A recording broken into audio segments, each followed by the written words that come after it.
Alô a todos, vamos para mais um áudio vídeo no nosso canal Encontro com Conhecimento, e hoje eu vou continuar explicando para vocês conceitos, né? Eu já coloquei várias questões importantes das nossas fraquezas, de como é o caminho espiritual, já falei um pouco sobre astrologia, um pouco sobre numerologia.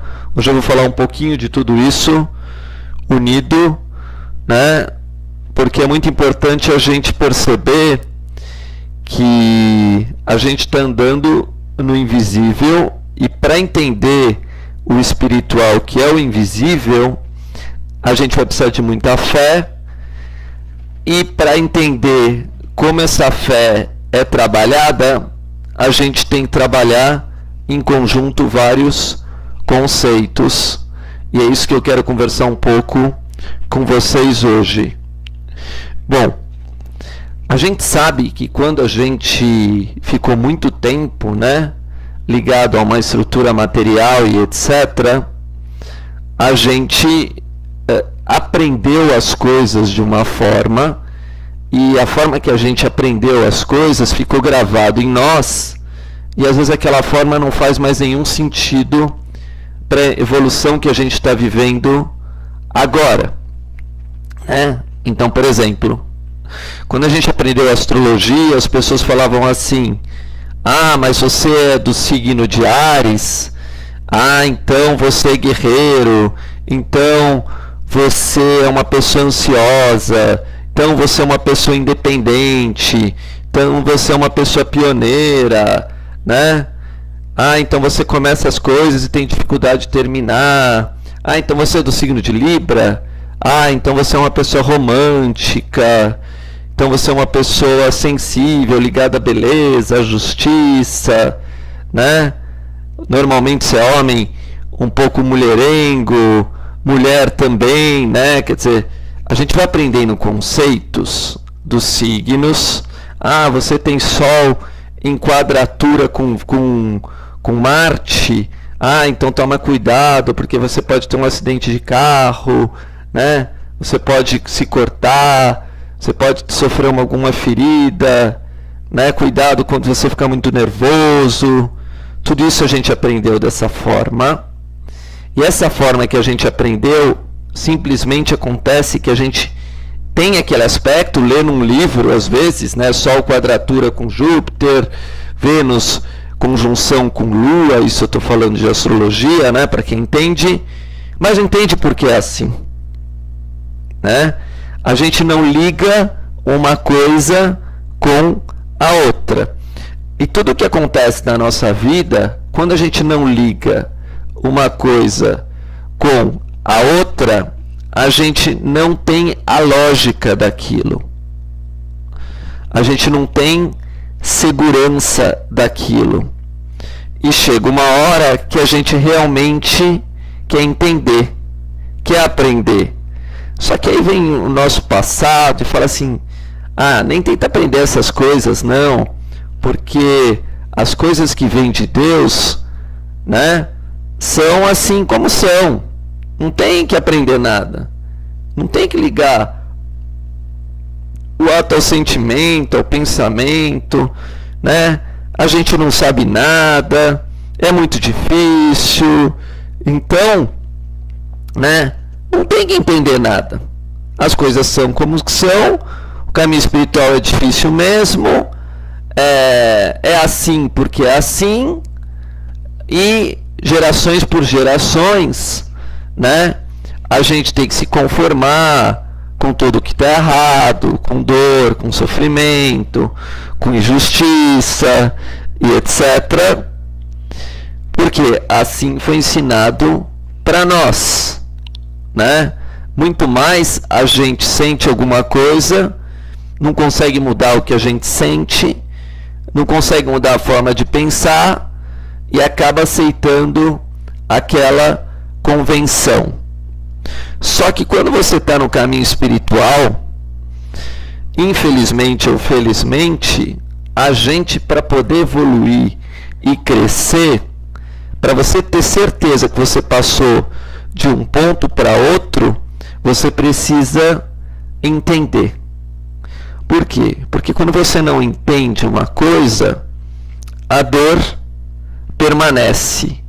Então, a nossa vida espiritual, a gente achou que no começo que era muito fácil, que é uma beleza e etc, que estou tendo contato com Deus, que luz maravilhosa, chama violeta, chama azul, chama rosa, mas depois vai vendo que é muito difícil,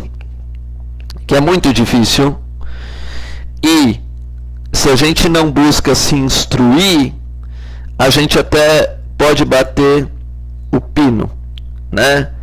A gente vai começando a achar que até que tá louco, que começa a falar que existe um governo oculto, como eu já falei algumas vezes para você, só do mal, e que o mal tomou conta de tudo, e que a Terra é um lugar só de sofrimento, de expiação, e a gente vai tendo os conceitos dos antigos mestres e vendo que eles sofreram demais, e a gente fala, né, o que fazer?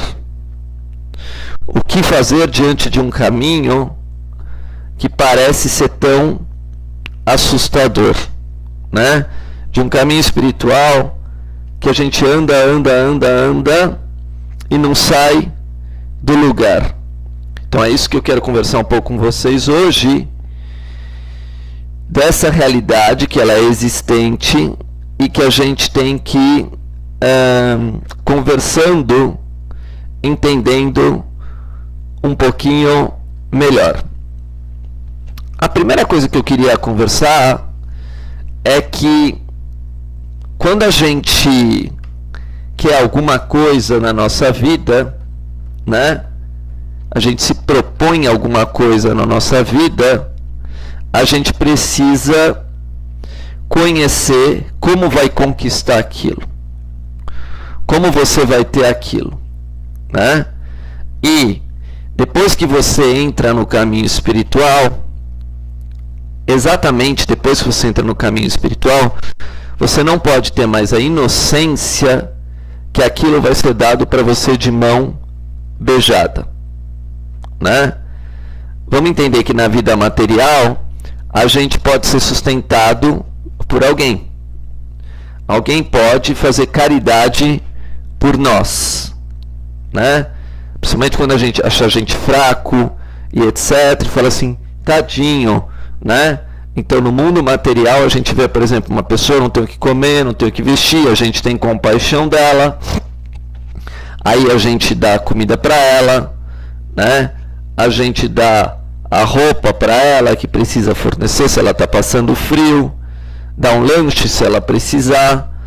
Por quê? Porque ela está numa pobreza, está faltando alguma coisa para ela, mas a gente sabe que quando a gente dá isso, a gente pensa, nossa, mas ela precisa trabalhar, né? Ela precisa trabalhar, ela precisa também conseguir crescer, se autossustentar. Então, no caminho espiritual, a gente fica muito confuso, porque isso já é uma lei. No caminho espiritual, Deus quer que a gente se torne cada vez mais elevado. Ele quer que a gente se torne filho dele realmente, né? Ele quer que a gente lembre que ele é o nosso Pai. E para isso, de certa forma, ele vai mostrar para nós que nós somos independentes. Resumindo, se eu não quiser dar bola para ele, se eu não quiser dar os conselhos,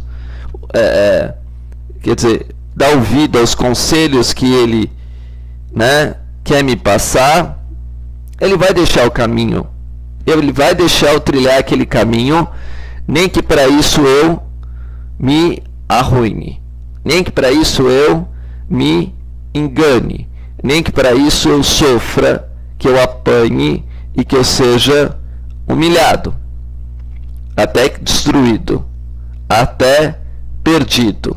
É claro que ele vai mandar os seus anjos, ele vai mandar a sua ajuda espiritual, mas se eu não quiser, eu vou usar o meu livre-arbítrio, e usando esse livre-arbítrio, eu não vou dar atenção nem aos seus conselhos, nem ao seu sentimento, e assim por diante. Então, muitas pessoas vão chegar à conclusão, devido a se afastar muito do caminho espiritual, que Deus não existe, que as religiões estão todas erradas, que aquilo que foi passado para nós dos mestres também tem muita invenção, que está tudo errado, e etc. Porque assim é o caminho espiritual. É um caminho de liberdade, né? Ao mesmo tempo, nesse caminho de liberdade, chega um momento em que você fala assim: mas eu só sofro, tá doendo muito, eu tô sofrendo muito, eu tô sentindo um peso nas costas, eu passo por processo de purificação o tempo todo, né? Quanto mais eu rezo, mais trevas aparece, e assim por diante. Então, quando a gente vivencia este caminho espiritual, né, chega um momento que você vai estar andando no escuro. E é isso que eu estou conversando com vocês hoje, é exatamente como nós, né, podemos analisar as coisas, né, de uma forma mais imparcial, né? Por que a gente passa por tudo isso, né? Então, eu vou ler um trecho de um Salmo, e é o Salmo 59. Então, no Salmo 59, e é isso que é o mais interessante da vida, né? Quando eu não estou entendendo que o caminho espiritual ele está todo ligado, né? Ele está todo um ponto ligando a outro, uma coisa se unindo a outro. Lembra de um detetive? Lembra da profissão de um detetive que tente que decifrar um crime, né? Ele tem um crime que aconteceu, chegam para ele, ele vê lá a vítima morta, ele vê o objeto que matou a vítima, ele vê o lugar que foi feito e vai atrás das pistas, né? Aí cada pista que ele vai encontrando, né, ele vai ligando uma coisa com a outra até chegar no assassino. Não existe outra maneira de você pensar no caminho espiritual, né? Se você quiser avançar no caminho espiritual, você vai brincar de detetive. Detetive é um símbolo do signo de Escorpião, e para você entender cada signo também, agora você vai ter que entender a sequência zodiacal. Você vai entender o que cada coisa está ligada na outra. Então, lembra quando você quando tem aquela corrida de 100 metros de revezamento, de 200 metros, 300 metros que tem na Olimpíada de revezamento, que quando um chega até o fim da corrida, encosta no outro, aí começa a outra corrida, e antes disso aquilo fica, a pessoa lá, o corredor fica parado até o outro chegar na linha que encosta nele, chega na linha de chegada, encosta nele, e aí ele pode correr, e assim por diante, e tem aquele trabalho em equipe. Na natação a mesma coisa, revezamento, né? As provas de revezamento. Todo ensinamento espiritual envolve isso. Então, quando eu voltei a explicar para vocês que é impossível pular etapa, primeiro, envolve esse trabalho de investigação o tempo todo. Mesmo que eu não saiba, as 24 horas do meu dia estão sendo analisadas. estão sendo filmadas. Então tudo que eu esqueci que eu falei, que eu senti, que eu pensei, que eu fiz, está tudo sendo registrado. E nesse livro, na página que está sendo registrada da minha vida, se eu esqueci que ela tem uma causa e efeito, eu vou me perdendo completamente no caminho espiritual. E tudo que tiver numa escritura sagrada, na realidade, também vai estar da mesma forma, só que como lei, né?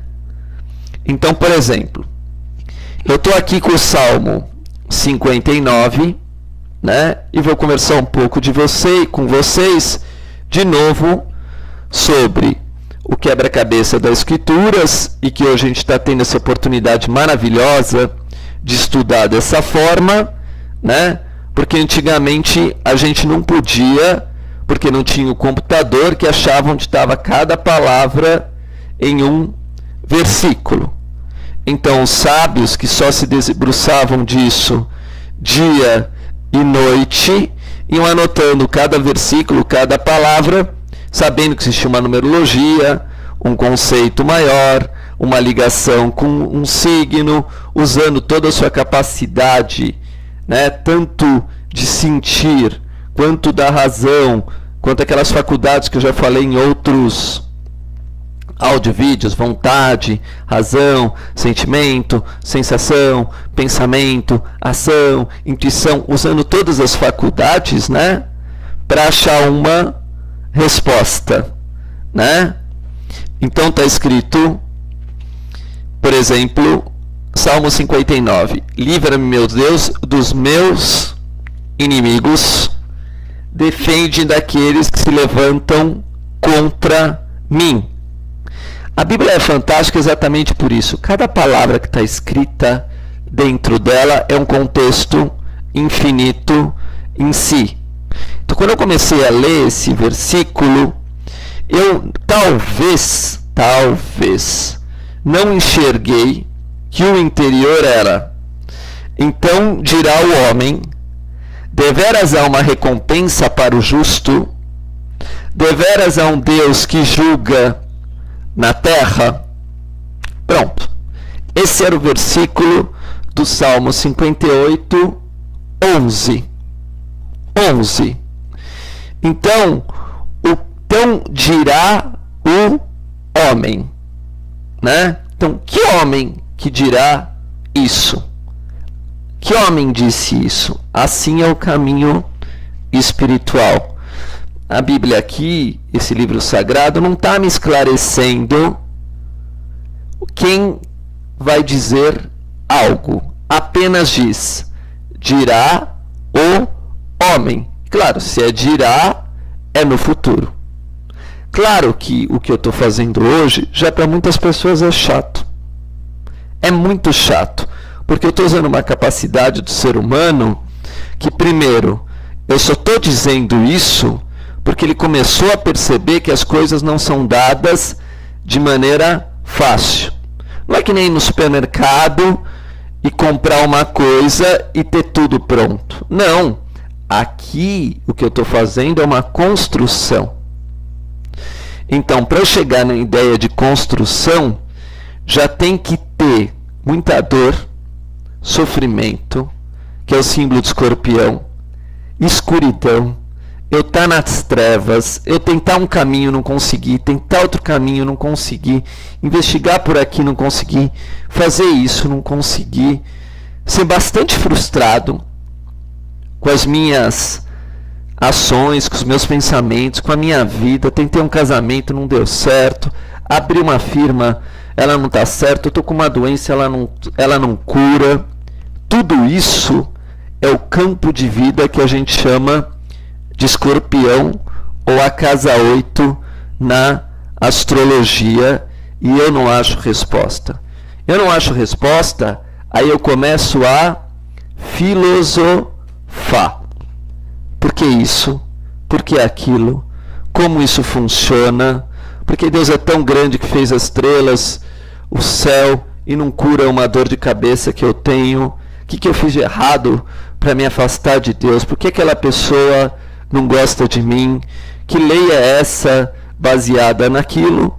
Até eu chegar em Capricórnio, falar assim, outro signo, então eu estou fazendo uma sequência, Escorpião, Sagitário, Capricórnio, né? E falar assim, como isso é construído? Qual é a base que isso se constrói? Se Deus faz tudo certo, eu entendi, está tudo certo. Deus é perfeito. Mas qual é a origem da dor de tudo isso? Né?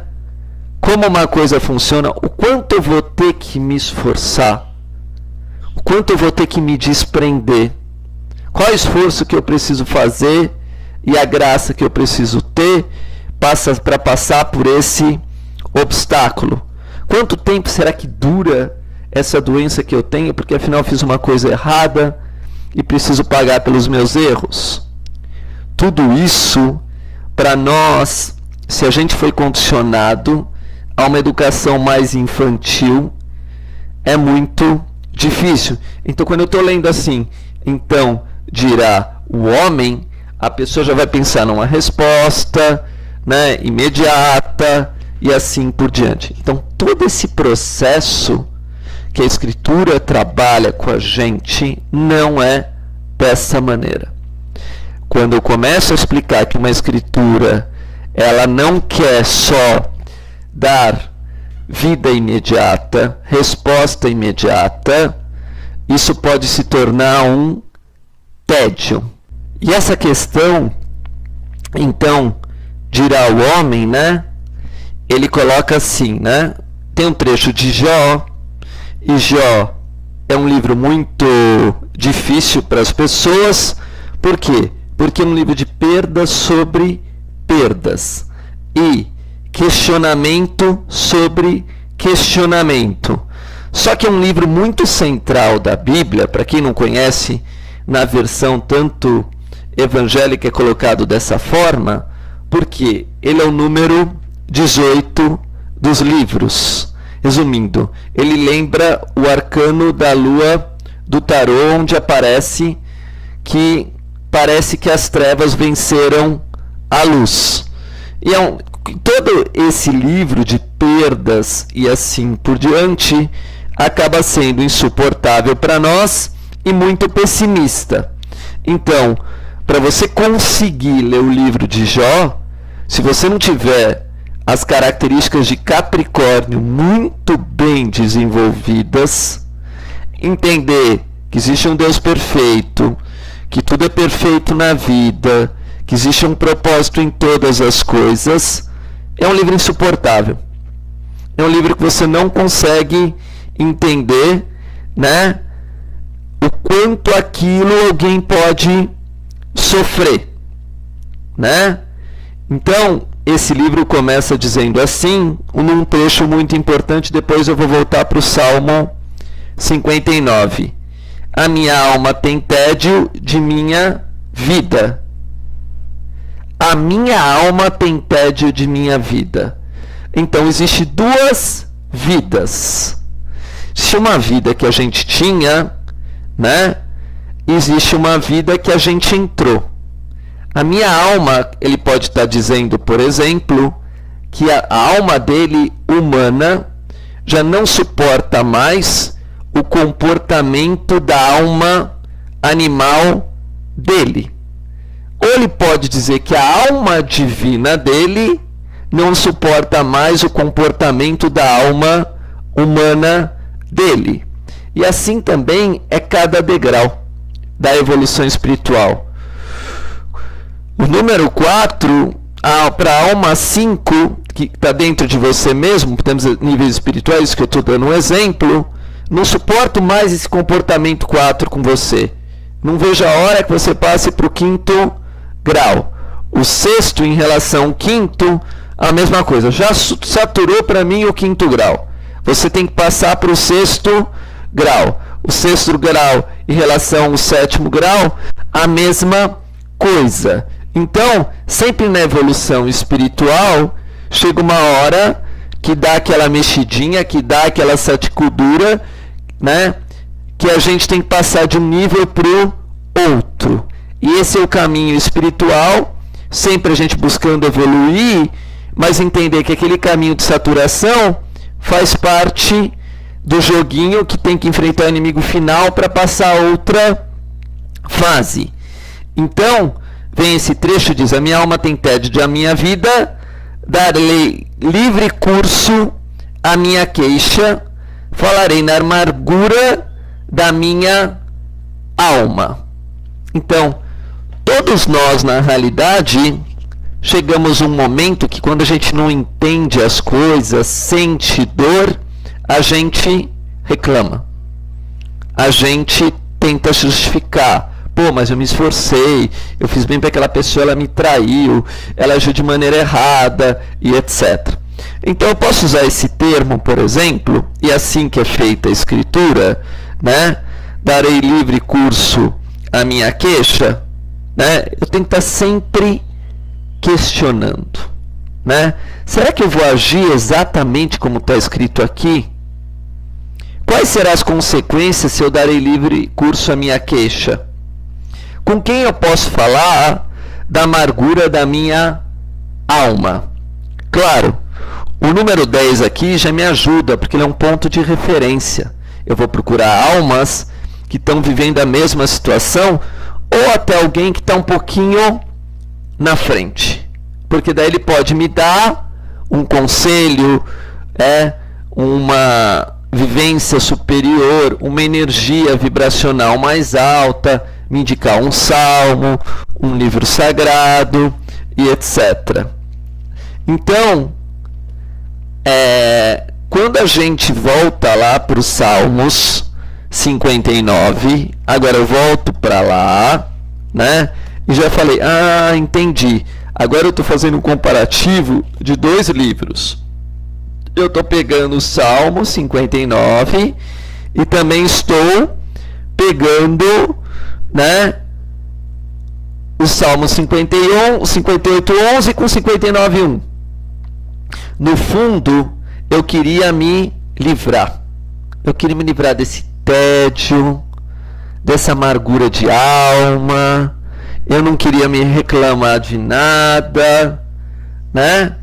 Só que aí, nesse mesmo salmo, né, está escrito: livra-me, meu Deus, dos meus inimigos, né?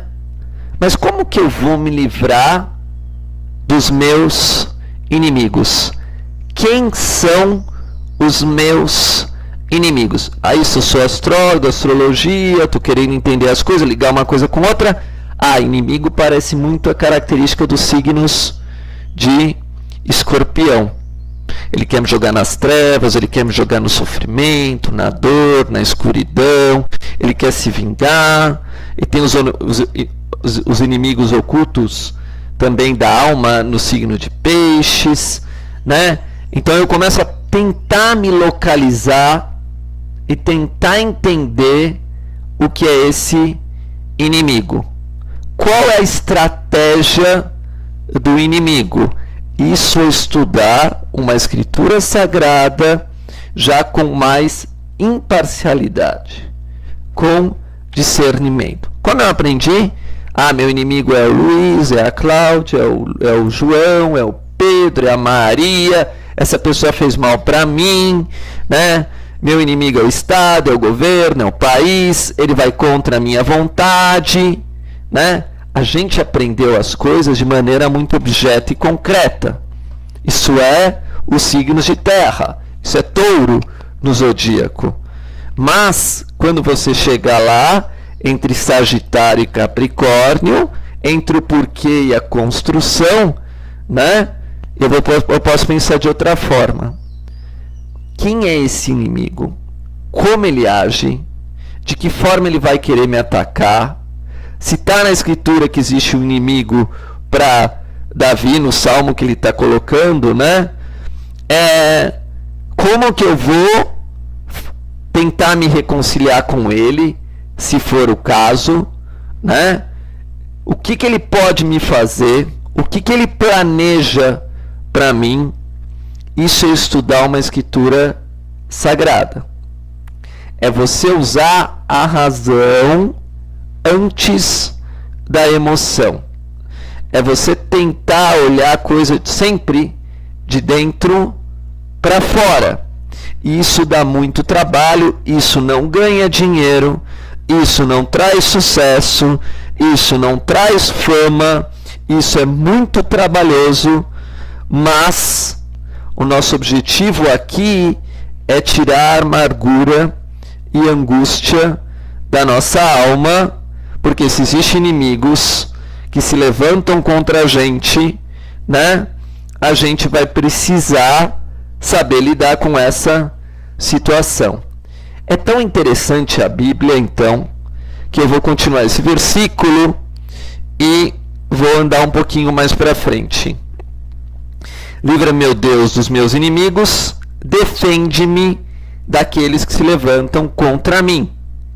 Livra-me dos que praticam a iniquidade e salva-me dos homens sanguinários. Salmo 59:1, 59:2.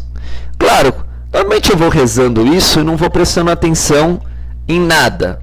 Eu não estou prestando atenção. Se eu estou prestando atenção nisso que eu estou rezando, se a minha mente está concentrada nesse assunto, se meu sentimento está junto com o versículo, como vendo um filme, acompanhando um filme cena por cena e assim por diante, mas a partir do momento que eu li e sei que isso é sagrado, infelizmente eu tenho que admitir que existem homens sanguinários, homens que estão prontos para derramar sangue.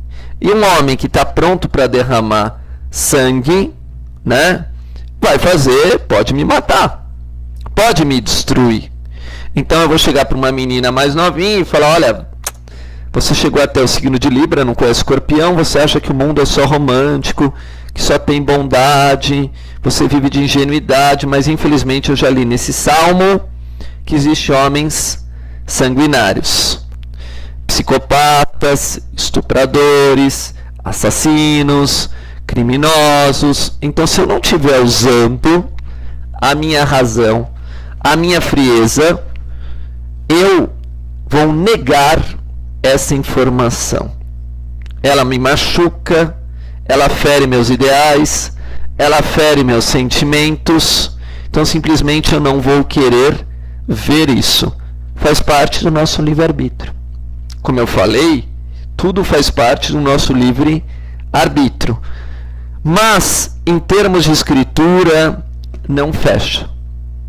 Eu não consigo mais sair desse versículo até vir um homem sanguinolento perto de mim. Infelizmente, às vezes, eu vou ter que ver uma amiga estuprada, um irmão esfaqueado, para perceber que aquilo existe.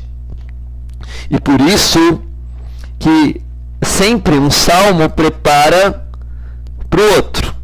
Sempre um salmo está preparando o outro, né? Sempre um versículo está preparando o outro. Sempre existe um contexto que prepara o outro. Então dirá o homem: deveras há uma recompensa para o justo? Deveras há um Deus que julga na terra? Por quê? Se existe um ímpio que derrama sangue, né, que se levanta contra mim, eu posso pensar: mas eu não fiz nada para ele. Isso é ódio gratuito, né? Eu estou fazendo bem para ele e assim mesmo ele está me atacando. Claro que a Escritura lida com esse assunto. Claro que ela explica esse assunto, que a gente pode ser injustiçado, né? Mas ela também sempre deixa claro que nada acontece por acaso. Ela também deixa claro que tudo existe um propósito. Então vou dar um exemplo disso. Está escrito: o Senhor fez todas as coisas para os seus próprios fins. Provérbios, capítulo 16, 4. Mas lá no 16:1 também exige uma coisa: do homem são as preparações do coração. Então, sempre que a Bíblia, às vezes, vai me falar de preparo, ela vai falar assim: seu coração está preparado para você entender esse versículo? Né? Você preparou o seu coração através de atitudes, através às vezes de ritos, através de vivências, para você entender o que está acontecendo com você, né? E depois ele fala todos os caminhos do homem, no 16:2, né? Então o homem pode passar por todo tipo de caminho, mas todos eles estão na mão de Deus. Vamos dar um exemplo de alguém que estava preparado para passar por uma situação. Então, é assim que a vida é e é assim que as escrituras também funcionam. Então está escrito em João 13:18. Não falo de todos vós, mas eu bem sei os que tenho escolhido. Mas para que se cumpra a escritura, o que come o pão comigo, levantou contra mim o seu calcanhar. Né? Levantou contra mim o seu calcanhar. João 13:18. Desde agora vos digo, antes que aconteça, para que quando acontecer, acredites que eu sou. Então, esse trecho da Escritura, Jesus, aqui o símbolo da profecia do homem e da santidade do homem, um ser cheio do Espírito Santo, que pode ser qualquer alma que alcance esse grau de luz proposto na Escritura, porque eu tenho que mostrar para vocês o tempo todo que a Escritura é imparcial. Ele diz assim: mas para que se cumpra a Escritura. Aí vem o que eu expliquei, que tudo que está na Escritura está sendo cumprido, tanto para o bem quanto para o mal, e que a Escritura é imparcial, e que se a gente não buscar a Deus e as coisas de Deus, não receberemos as bênçãos das Escrituras, nem as bênçãos da vida, porque será um compromisso de liberdade, pois senão seríamos robôs. E o que come o pão comigo, levantou-se contra mim o seu calcanhar. Lá então em Salmos, voltando em Salmos, só para lembrar as frases e que nada é por acaso, está escrito: livra-me, meu Deus, dos meus inimigos, defende daqueles que se levantam. E aqui ele diz: levantou o calcanhar. Então, para você levantar o pé, no sentido de saltar, né? Você tem que levantar o calcanhar. E é interessante que quando você levanta o calcanhar, você está pronto para pular. E realmente, quando uma serpente vai dar o bote, a gente sabe disso, ela pula, né? Então o símbolo da serpente é pular, e assim por diante. O sapo também pula, e o nosso pulso que está nas mãos também pula. E é interessante que na palavra discípulo, né, ou não? A palavra discípulo lembra: disse que você pula. E eu, de certa forma, quando comecei a estudar a Escritura, eu falei: bom, se eu sou um discípulo de Escrituras, eu não vou poder pular etapa. Por quê? Porque se eu salto, eu não acompanho grau por grau, degrau por degrau. Então, e o inimigo vai poder fazer a mesma coisa comigo, e o destino também. Da noite para o dia, eu posso levar uma surpresa. Signo de Aquário, né? O inesperado. Da noite para o dia vem uma coisa que eu não estou nada preparado. Foi exatamente o que aconteceu na minha vida. Eu era uma pessoa super materialista, e depois tive que ter uma mudança estratosférica muito rápida, porque o meu destino pulou de fase e eu não entendi nada para acompanhar, e sofri vertiginosamente. E por isso que eu estou hoje aqui com vocês, né? para que vocês tenham mais chances do que eu tive quando aconteceu isso. Só que eu aprendi a não pular etapa. Então, agora, quando eu uso o termo levantam, quando a gente tem o computador hoje, a gente pode procurar em todos os lugares da Bíblia a palavra levantar, né? No sentido tanto positivo quanto negativo. A gente sabe que levante também, quando existe uma rebeldia contra um governo, contra um rei, existe um levante. Significa rebeldia. E calcanhar, né, para quem estuda astrologia, é o tornozelo, é a parte ligada ao pé, que está ligada ao chão, né?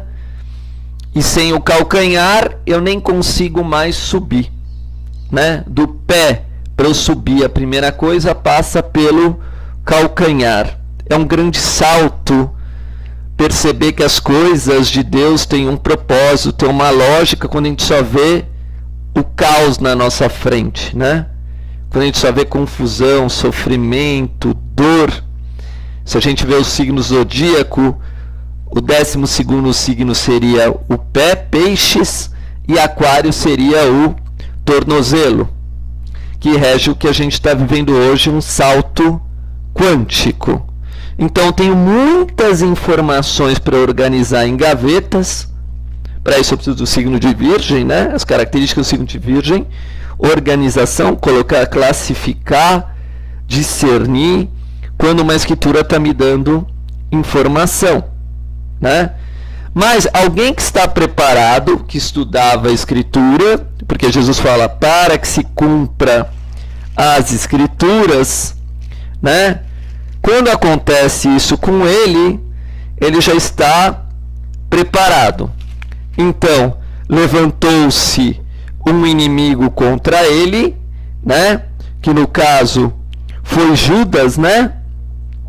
Chegou para ele e falou, né? E disse, e respondeu-lhe, sabendo Jesus, pois todas as coisas que sobre ele haviam de vir, adiantou-se e disse-lhe, a quem buscais? João, capítulo 18, 4. Lembra aquele tarô do arcano da lua, né? De sofrimento, de dor, sendo retratado aqui no versículo 18, 4. E no 18:3 disse, tendo pois Judas recebido a corte de oficiais dos principais sacerdotes e fariseus, veio para ali com lanternas, achortes e armas, né? Então, mesmo na escuridão, ele foi buscar Jesus. E com armas, né? Com tocha e com lanterna até encontrá-lo.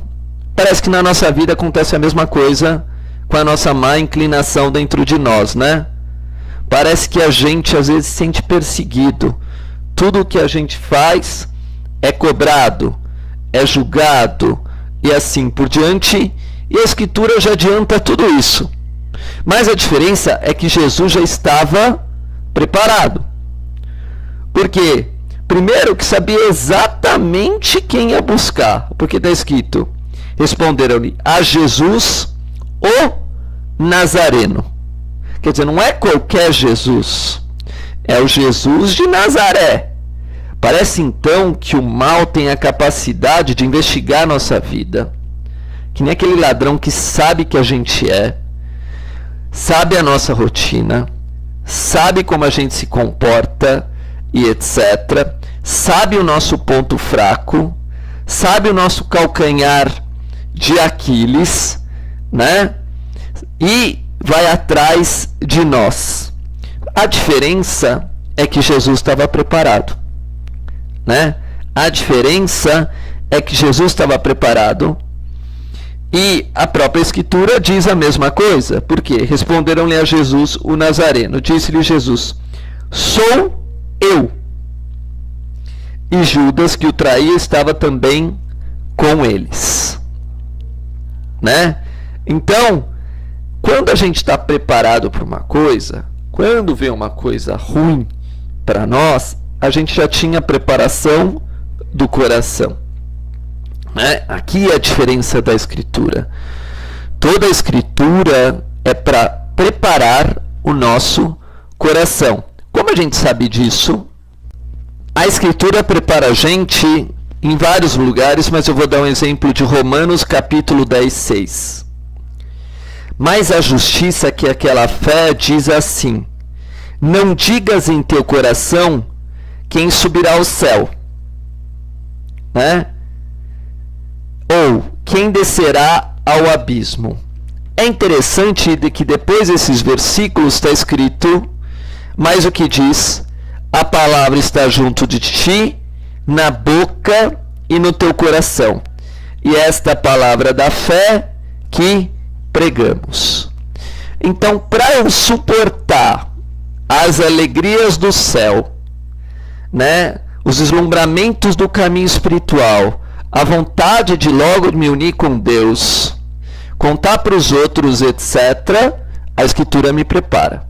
Ela me prepara para eu não ser vítima das alegrias do céu e depois ter uma vida aqui onde ninguém acredita no amor, na bondade, na paz, na compaixão, onde existem os assassinatos, as mentiras e assim por diante. E ao mesmo tempo, ela tem que me preparar para o abismo, para o inferno, para o lado ruim das coisas, para a injustiça e etc. E é para isso que existe a Escritura. Ela te prepara tanto para o difícil, para o inverno, para o inferno, quanto para o verão, né? Para o mundo vindouro e para as grandes alegrias. Tanto um quanto o outro em excesso é prejudicial. Você vai perceber quando você está muito alegre e muito feliz, as pessoas sentem inveja de você, né? Querem até te amaldiçoar, falar porque ele é feliz, porque ele está vivendo aquilo de bom e etc. E Deus me livre, as tristezas, a dor, o sofrimento, quando a gente está no fundo do poço, a gente também vai ter que estar preparado. Então diz a Escritura, a palavra tem que estar junto de ti na boca e no teu coração. Com Jesus ele conseguiu fazer as duas coisas nesse versículo, né?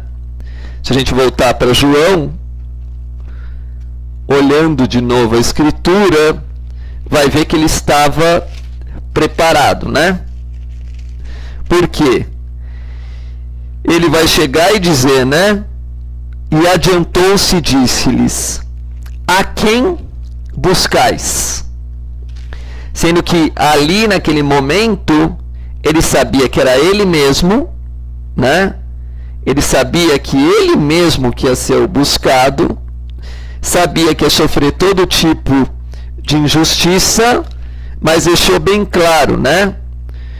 Para que as Escrituras se cumpram em outro versículo. Então, percebemos que a Escritura é algo divino. Por quê? Porque a gente fala, o amanhã pertence a Deus. E a Escritura prevê esse futuro. Prevê o amanhã. E como nós somos seres ansiosos, sempre temos problemas, sempre temos sofrimentos, sempre o amanhã nos preocupa. A gente vê um passado de dor e sofrimento e já começa a imaginar um amanhã da mesma forma. E da mesma forma que a gente tem coisas boas, a gente sabe que também essas boas coisas vão vir para nós.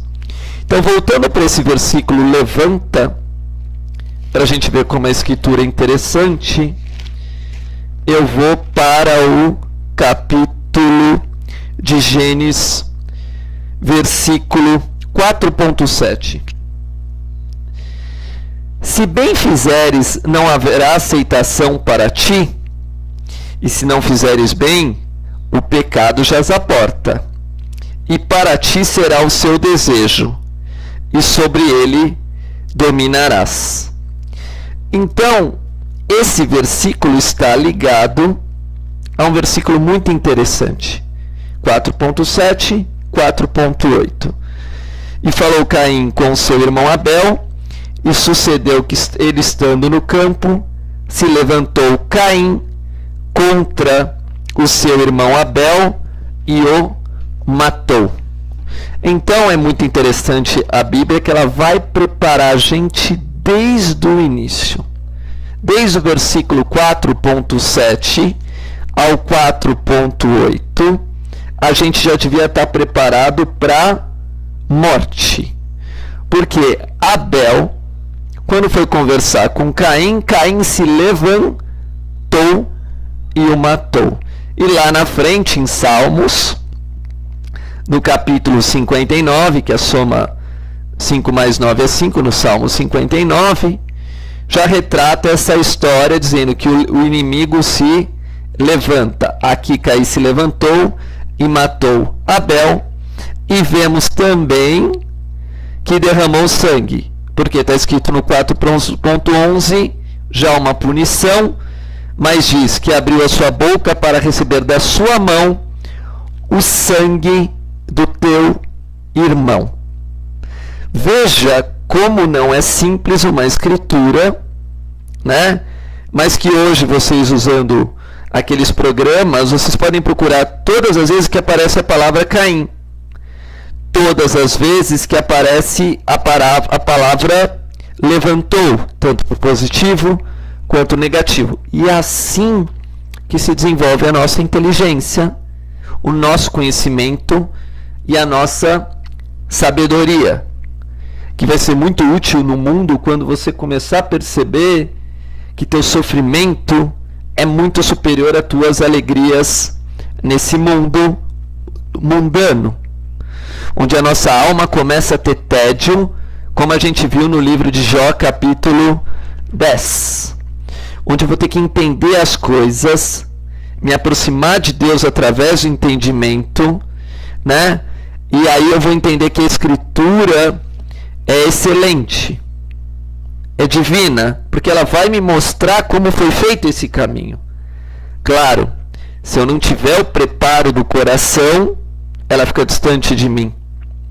E é muito interessante que aí eu tenho que estudar a história de Caim, a história de Judas, a história de Jesus, a Escritura se cumprindo, tudo de forma unida, relacionando uma coisa com outra. Então, quando a gente começa a perceber isso, né? Também está escrito na Bíblia, no capítulo 3:18, está escrito: no suor do teu rosto comerá o teu pão, né? Então, o que quer dizer isso? Isso vai me dar trabalho, né? No suor do teu rosto é que nada vai ser te dado de graça. Interessante que isso já é versículo 19 do capítulo 3. Que isso é um trabalho muito grande. Isso não é um trabalho pequeno, né? E comerá o teu pão. Aí o que é esse comerá o teu pão? Comerá a tua instrução. Se fortalecerá na fé, né? Na realidade, tanto é que no Novo Testamento, João, capítulo 6:51, e nenhum número é à toa, eu posso ler João 51, 5 mais 1 dá 6, então fica João 6.6, eu sou o pão vivo que desceu do céu. Se alguém comer desse pão, viverá para sempre. E o pão que eu der é a minha carne, que darei pela vida do mundo. Então, eu tenho que me alimentar espiritualmente o tempo todo para eu não morrer.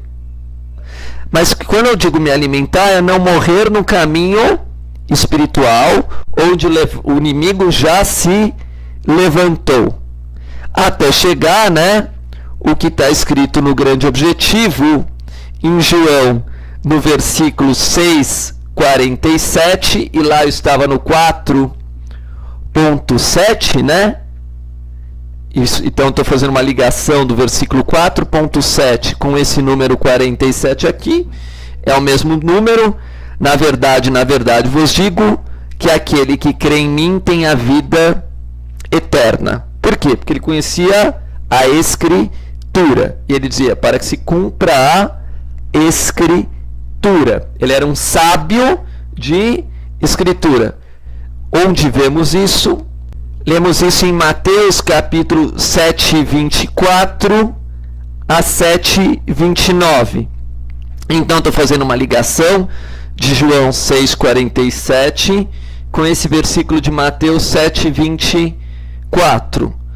Todo aquele, pois, que escuta essas minhas palavras e as pratica, assemelha-se a um homem prudente que edificou sua casa sobre a rocha. Desceu a chuva, correram os rios, sopraram os ventos e combateram aquela casa, e não caiu, porque estava edificada na rocha. 7:24, 7:25. Aquele que ouve essas minhas palavras e não as cumpre, compararei ao homem insensato que edificou sua casa sobre a areia. Desceu a chuva, correram os rios, assobraram ventos, combateram aquela casa e caiu, e foi grande a sua queda. E aconteceu que, concluindo Jesus este discurso, a multidão se admirou da sua doutrina. E a doutrina dele toda se baseava nas Escrituras. E depois chegaram a essa conclusão, dizendo, porquanto ensinava com autoridade e não como os escribas, aqueles que apenas escreviam. Mas escrever não significa que você entende. Então, essa vez que eu conversei com vocês, eu já comecei a trabalhar a ligação de um trecho com outro, com o zodíaco, com número, com escrituras, que isso é a base da nova era, né? A base da nova era vai ser o máximo de entendimento que a gente alcançou, né? O máximo de intuição, o máximo de busca, sabedoria e etc. E que, infelizmente, como a gente foi educado de outra maneira, né? A gente está tendo muita dificuldade de aceitar as provações da vida, as dificuldades da vida, já prevista nas Escrituras, de todas as línguas e de todos os povos, né? Mas que a gente buscando com todo o coração, com toda a alma e com toda a força, outros versículos que estão na Escritura e são todos imutáveis, porque eu mostrei agora para vocês uma nova forma de ver tudo isso, né? Nós vamos ter força para alcançar nosso objetivo, que é alcançar a vida eterna, né? Permanecer vivo no caminho espiritual, mesmo se levantando o inimigo, como Caim se levantou e matou Abel lá desde o começo. E a gente vai vendo isso acontecer ao longo da história, dos tempos, dos séculos e milênios. Mas ele foi levado pelo pecado. Por quê? Porque estava escrito antes no capítulo 4.7 que o pecado que foi a causa da morte de Abel. Levantou-se o pecado, sobreveio sobre Caim, pairou sobre Caim, através do pecado, do ódio, da raiva, da mágoa, Caim matou Abel. Muito obrigado.